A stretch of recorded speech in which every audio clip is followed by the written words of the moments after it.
వైకుంఠ ఏకాదశిని పురస్కరించుకొని శ్రీ వెంకటేశ్వర స్వామి ఆలయ ప్రాంగణంలో శ్రీ వెంకటేశ్వర వైభవం గురించి ఆలయ అధ్యక్షులు శ్రీనివాసరావు గారు మనతో ఉన్నారు. సో వారి మాటల్లో ఆలయ ప్రాబల్యం గురించి, ఆలయం ప్రాశస్త్యం గురించి, ఆలయం యొక్క ప్రాముఖ్యత గురించి వారి మాటల్లోనే అడిగి తెలుసుకుందాం. సార్ నమస్కారం. సార్ నమస్కారం. సో ఆలయం యొక్క ప్రాముఖ్యత గురించి కూడా వివరించండి. కెమెరా. ఈ ఆలయము 1984లో కట్టింది. ఇక్కడ Sri house building society, Krishnanagar house building government employees cooperative house building society వాళ్ళతో నిర్మించిన గుడి ఈ భక్తుల సహకారంతో ఇంతవరకు ఎదిగింది.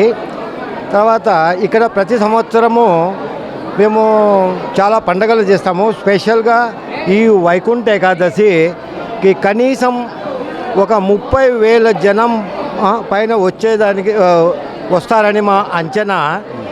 ఉదయం 4 గంటలకే గోదాదేవితో ప్రారంభించి పూజ, తర్వాత భక్తులందరూ గోదాదేవిని సందర్శించుకొని తర్వాత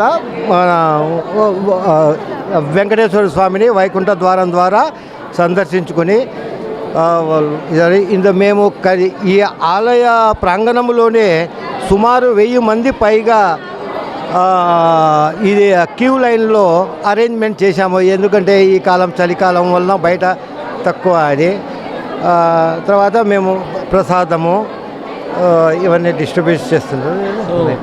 దాదాపుగా ఈ గుడిని నిర్మించి ఎంతకాలం అవుతుంది? గతంలో ఏ విధంగా ఉండింది, ఇప్పుడు ఏ విధంగా ఉండింది? వీటి అభివృద్ధి, ఈ ఆలయం యొక్క అభివృద్ధి ఏ విధంగా ఉంది?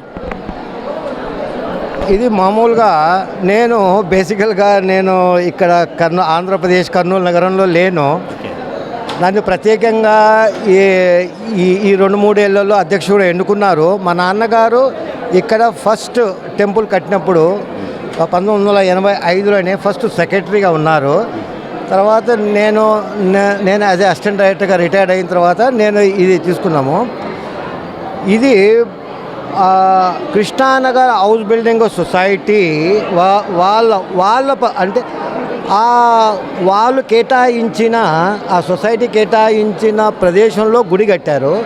తర్వాత మన ఈ స్థలదాతలు శ్రీ చెంగల్ రాయుడు గారు వారి ప్రోద్బలంతో మేము ఆ కళ్యాణ మంటపము, అది డైనింగ్ హాలు అవన్నీ అభివృద్ధి చేశాము. ఈ మధ్య రీసెంట్గా మేము ఒక 10 లక్షలు పెట్టేసి ఆ చుట్టుపక్కల ఇది ప్రదక్షిణ గుడి ఆలయ ప్రాంగణంలో మొత్తము ప్రదక్షిణ చేసేటప్పుడు అవి స్లిప్ కాకుండా స్పెషల్ ఇది ఫ్లెమింగ్తో చేసిన థిక్నెస్ బండలు వేసినాము. ఇంకా అభివృద్ధి వచ్చే నెలలో వరకు కూడా అభివృద్ధి వరకు ఒక ప్లానింగ్ ఉంది. ఈ వైకుంఠ ఏకాదశి వలన ఆ అభివృద్ధిని కొద్దిగా ఆపడం జరిగింది. ఈ అభివృద్ధి మటుకు నిశ్చమం జరుగుతూనే ఉంది, భక్తుల సహకారము. అలాగే ఈ వైకుంఠ ఏకాదశిని పురస్కరించుకొని ఇక్కడికి విచ్చేస్తున్నటువంటి భక్తులకు సంబంధించి వారి సౌకర్యాలు ఎటువంటిగా మీరు ఏ విధంగా అరేంజ్ చేస్తారు? ఇక్కడ ముఖ్యంగా ఇక్కడ లైన్ ప్రత్యేకంగా ఏ తోపులాట లేకుండా 1000 మందికి పైగా మేము ఆ లైన్స్ అరేంజ్ చేసేసి దానికి ఇది టాయిలెట్ సహకారంతో ఇవన్నీ త్రాగునీరు ఈ లైన్లలో ప్రతి ఒక్కరికి ఆధ్యాత్మికంగా భక్తిపరంగా దర్శనం చేసుకోవాలనే ఉద్దేశంతో ప్రతి ఒక్కరితో గోవిందనామాలు చెప్పిస్తూ ఆ విధంగా ప్రతి భక్తుడు వాళ్ళు ఇది సాటిస్ఫై అయినారని నా ఉద్దేశం. Thank you sir.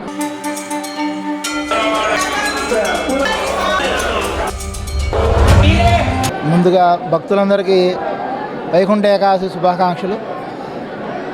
ఈ వైకుంఠ ఏకాదశికి ఎందుకు ఇంత ప్రత్యేకత అంటే, నెలలో వచ్చే ప్రతి ఏకాదశికి ఒక ప్రత్యేకత ఉంది.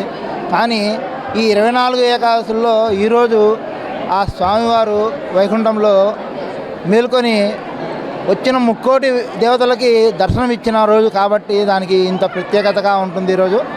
ఆ రోజు స్వామివారిని దర్శించుకుంటే అన్ని పాపపుణ్యాలన్నీ తరిస్తాయని చెప్పి మన శాస్త్రం చెప్తుంది.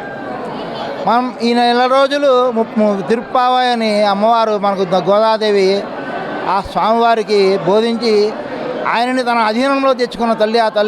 ఆ తల్లి చెప్పిన ప్రవచనాలన్నీ మనం చేసుకుంటూ ఈ 30 రోజులు ఈ కార్యక్రమం చేస్తున్నాం మన దేవాలయంలో. ఈ ధనుర్మాసం అనేది సూర్యమానం ప్రకారం వచ్చే కార్యక్రమం. ఇది మనకు చంద్రమానంలో మనకు రాదు కాబట్టి సూర్యమానం ప్రకారం దీన్ని చేస్తారు ధనుర్మాసం అని. అది కూడా ఏంటి మేషరాశిలో ప్రవేశించేప్పుడు చెప్తారు దాన్ని. ధనుర్ సంక్రమం జరిగినప్పుడు దాన్ని ధనుర్మాసం అంటారు. ఈ నెల రోజులు ఆ తల్లి ఆ విష్ణుమూర్తిని రంగనాథుడిగా తలుచుకొని వటపత్త సాయిని ఆ శ్రీరంగంలో ఆ తల్లి రేపలలో ఎలా అయితే గోపికలంతా చేసి ఆ శ్రీకృష్ణ పరమాత్మని చేరారో అలాగే ఆ గోదాదేవి కూడా ఆ స్వామివారి తిరుప్పావై కార్యక్రమం చేసి ఆ స్వామిలో భోగి రోజు లీనమైపోయింది. కాబట్టి మనం కూడా ఆ తల్లి చెప్పిన ఆచరించిన దీన్ని మనం కూడా చేసి ఆ స్వామివారి చెంతకు చేరాలని అందరినీ కోరుకుంటూ సెలవు తీసుకుంటున్నాం. ఈరోజు ఆంధ్ర ప్రేక్షకులందరికీ, ఆంధ్ర రాష్ట్ర ప్రేక్షకులందరికీ వైకుంఠ ఏకాదశి శుభ సందర్భాన శుభాకాంక్షలు అందరికీ. అలాగే ఈరోజు కృష్ణానగర్లోని శ్రీ వెంకటేశ్వర స్వామి ఆలయంలో 21వ వార్డు మెంబర్, అలాగే 21వ వార్డు కార్పొరేటర్ అరుణక్క గారు, అలాగే 26వ వార్డు కార్పొరేటర్ ఉమాకాంత్ రెడ్డి గారు, ఇక్కడ లక్ష్మీకాంత్ రెడ్డి గారు ఉన్నారు. సో వారిరువురితోనూ మనము ఈరోజు ఈ వైకుంఠ ఏకాదశి ప్రాశస్యాన్ని గురించి, పర్వదినాన్ని గురించి వారి మాటల్లోనే అడిగి తెలుసుకుందాము. ఎంతటి ప్రాబల్యం ఉంది ఇక్కడ, హిందూ సాంప్రదాయంలో వైకుంఠ ఏకాదశికి ఎంతో ప్రాముఖ్యత ఉంది. మరి ఇటువంటి సందర్భంలో వారి మాటల్లో వారు ఏ విధంగా ఈ హిందూ సాంప్రదాయాన్ని అనుసరించి తర్వాత ఈ వైకుంఠ ఏకాదశిని పురస్కరించుకొని ఎలా ప్రాబల్యం సంపాదించారనేది వాళ్ళ మాటలో తెలుసుకుందాం. సార్ నమస్తే.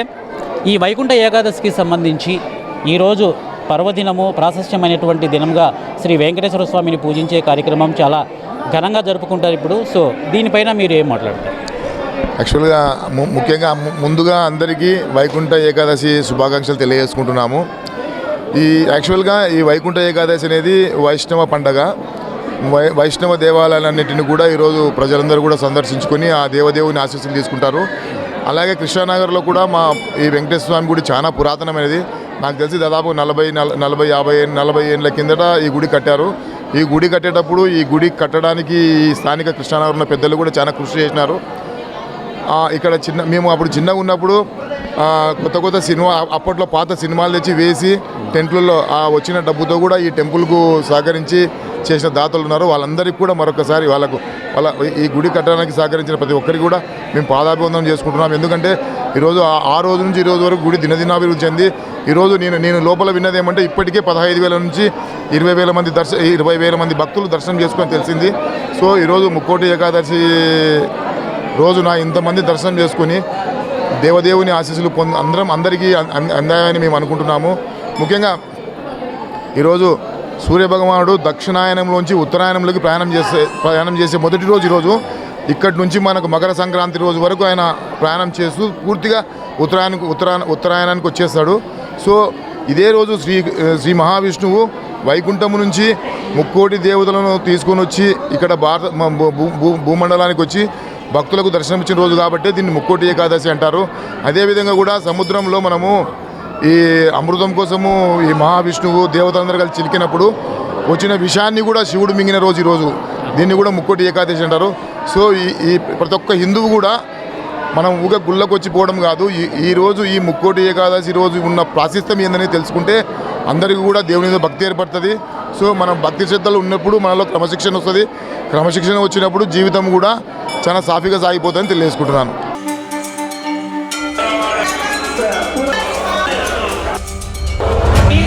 పర్వదినాన్ని పురస్కరించుకొని అరుణక్క గారు ఏం మాట్లాడతారు అనేది వారి మాటల్లో తెలుసుకుందాము. అమ్మ నమస్తే, చెప్పండి.